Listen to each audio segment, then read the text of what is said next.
निर्वाचन आयोगले मतदान नामावली सङ्कलन तथा अद्यावधि कार्य सुचारू गर्ने लाइसेन्स जाँच सवारी चालक अनुमति पत्रका लागि आवेदन खोल्दै यातायात विभाग रोकिएको परीक्षा कहिलेबाट सुरु हुन्छ। एकताको लागि एमालेको दोस्रो तहका नेताको छलफल आखिर किन पाएनन् देउवाले विदेशबाट बताई परराष्ट्र जानकारले औल्याएका 5 कारण। साम्यवाद र समाजवादको बाटोबाट समृद्धिको लक्ष्य प्राप्त हुँदैन भन्दै कमल थापा। 4 जना मधेसी नेतासँग ओलीको छुट्टै बैठक। 6 जना सांसदले छाडे ठाकुरको साथ। साउन 15 गतेभित्र 32 लाख खोप कोभिसिल्डको दोस्रो मात्रा पनि चाँडै ल्याउने तयारी। अब हेर्नुहोस् पुरा समाचार। आदरणीय दर्शकबिन नमस्कार। तपाईँ यति बेला सुनौलो नेपाल युट्युब च्यानलसँग जोडिनु भएको छ। सदाका दिन जस्तै आज पनि देश तथा विदेशका ठुला अनि अति नै महत्त्वपूर्ण खबरहरूको साथमा उपस्थित भइसकेका छौँ। कृपया खबरहरू निकै नै महत्त्वपूर्ण रहेका छन्, त्यसैले भिडियोलाई अन्तिमसम्म हेर्नुहोला। दर्शकबिनहरू हाम्रो यो मेहनतलाई एउटा सानो लाइक गर्न नबिर्सिनुहोला। यदि च्यानलमा तपाईँ नयाँ हुनुहुन्छ भने च्यानललाई सब्स्क्राइब गरी हामीसँग जोडिनुहोला। पार्टी एकताको लागि नेकपा एमालेको दोस्रो तहका नेताहरू छलफलमा जुटेका छन्। शनिबार बिहान सिंहदरबारमा विघटित एकता कार्यदल सदस्य र नेताहरूबीच छलफल चलिरहेको छ। शुक्रबार स्थायी समितिले कार्यदलले गरेको 10 बुँदे सहमति अनुमोदन गरेको छ। एकताका लागि भएको सहमतिको पक्षमा निर्णय भएको पार्टी प्रवक्ता प्रदीप गेवालीले जानकारी दिए। प्रस्तावलाई सृजनात्मक र रचनात्मक ढङ्गले कार्यान्वयन गर्ने निर्णय पनि बैठकले गरेको छ। कार्यदलले आफ्नो जिम्मेवारी पूरा गरेकोमा बैठकले धन्यवाद दिँदै कार्यदल विघटन गर्ने निर्णय गरेको छ। एमाले एकताका लागि भन्दै जेठ 2 मा दुवै पक्षका 5-5 जनाको कार्यदल गठन गरिएको थियो। कार्यदलमा संस्थापनतर्फ स्थानीय समिति सदस्य सुभाष नेमाङको नेतृत्वमा उप महासचिव विष्णुप्रसाद पौडेल, सचिव प्रदीप गेवाली, स्थानीय समिति सदस्य शङ्कर पोखरेल र विष्णु रिमाल थिए। नेपाल पक्षबाट उपाध्यक्ष भीम रावलको नेतृत्वमा उपमहासचिव घनश्याम भूषाल, सचिव गोकर्ण विष्ट, स्थानीय समिति सदस्य सुरेन्द्र पाण्डे र रघुजी पन्त थिए। एमाले स्रोतका अनुसार आजको छलफलमा कार्यदलका सदस्य बाहेक पृथ्वी सुब्बा गुरुङ, योगेश भट्टराई र भीम आचार्य पनि सहभागी भएका छन्। 2074 फागुन 3 गते नेकपा अध्यक्ष केपी शर्मा ओली प्रधानमन्त्रीमा नियुक्ति भए। झण्डै 2/3 बहुमत प्राप्त गरी शक्तिशाली प्रधानमन्त्री बनेका ओलीलाई फागुन 4 राति भारतीय प्रधानमन्त्री नरेन्द्र मोदीले टेलिफोन सम्पर्क गरेर शुभकामना तथा बधाई दिए। बधाईसँगै उनले भारत भ्रमणको निम्तो समेत दिए। मोदीले आफ्नो देशको राजदूत मार्फत शुभकामना पत्र ओलीलाई भेटेर दिएका थिए। त्यसपछि चीन, अमेरिका लगायत अन्य राष्ट्रका प्रमुखहरूले शुभकामना तथा बधाई दिए। 2073 सालमा प्रधानमन्त्री बनेका माओवादी केन्द्रका अध्यक्ष पुष्पकमल दाहाल प्रचण्डलाई भारतका प्रधानमन्त्री नरेन्द्र मोदीले टेलिफोनबाट बधाई दिएका थिए। बधाईसँगै प्रचण्डलाई पनि मोदीले भारत भ्रमणको निम्तो दिए। त्यस्तै श्रीलङ्काका प्रधानमन्त्री रनिल विक्रमासिंघेले टेलिफोन गरेर बधाई दिए। चिनिया राजदूत चुन्ताईले प्रचण्ड निवासमै पुगेर बधाई दिएका थिए। पछिल्लो केही वर्ष यताका हरेक प्रधानमन्त्रीले छिमेकी राष्ट्र प्रमुखबाट टेलिफोन मार्फत नै बधाई पाउँदै आएका थिए। विशेष गरी छिमेकी राष्ट्र भारत यसमा अग्र स्थानमा छ। तर सर्वोच्च अदालतको आदेशपछि प्रधानमन्त्री बनेका नेपाली काङ्ग्रेस सभापति शेरबहादुर देउवाको हकमा भने त्यसो हुन सकेको छैन। प्रधानमन्त्रीमा नियुक्ति भएको 4 दिन बितिसक्दा पनि उनलाई विदेशी समकक्षी वा शीर्ष राजनेताबाट प्रत्यक्ष बधाई तथा शुभकामना आएको छैन। चीनले 4 दिनपछि देउवालाई राजदूत मार्फत बधाई दिएको छ। भारतले पनि राजदूत मार्फत नै बधाई दिएको छ।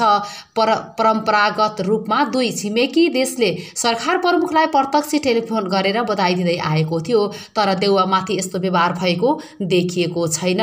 यस्तो अवस्थामा देउवाले छिमेकी राष्ट्रहरूको समेत विश्वास लिन अलि बढी नै मेहनत गर्नुपर्ने कूटनीतिक जानकारहरूले बताएका छन्।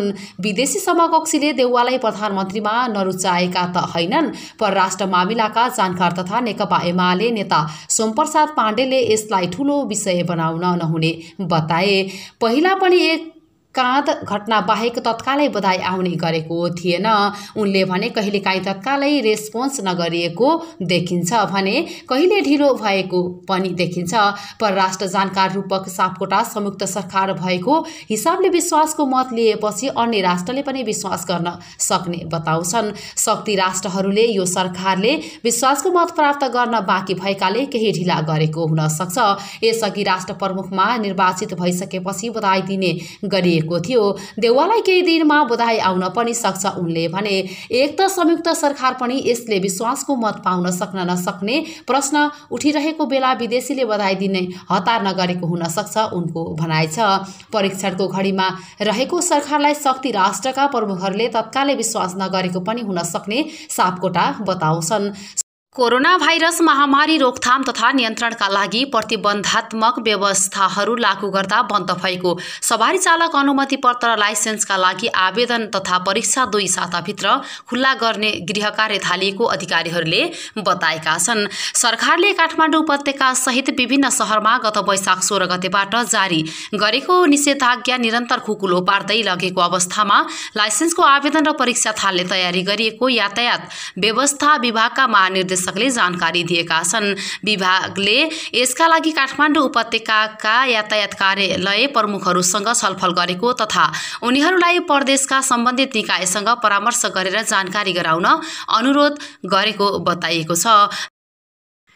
राप्रपाका अध्यक्ष कमल थापाले साम्यवाद र समाजवादको बाटोबाट समृद्धि र समानताको लक्ष्य प्राप्त नहुने दाबी गरेका छन्। उनले अबको बाटो राष्ट्रियता, प्रजातन्त्र र उदारवादको चिन्तनमा आधारित हुनुपर्ने पनि बताएका छन्। सामाजिक सञ्जाल मार्फत उनले लेखेका छन्, साम्यवाद र समाजवादको बाटोबाट समृद्धि र समानताको लक्ष्य प्राप्त हुँदैन।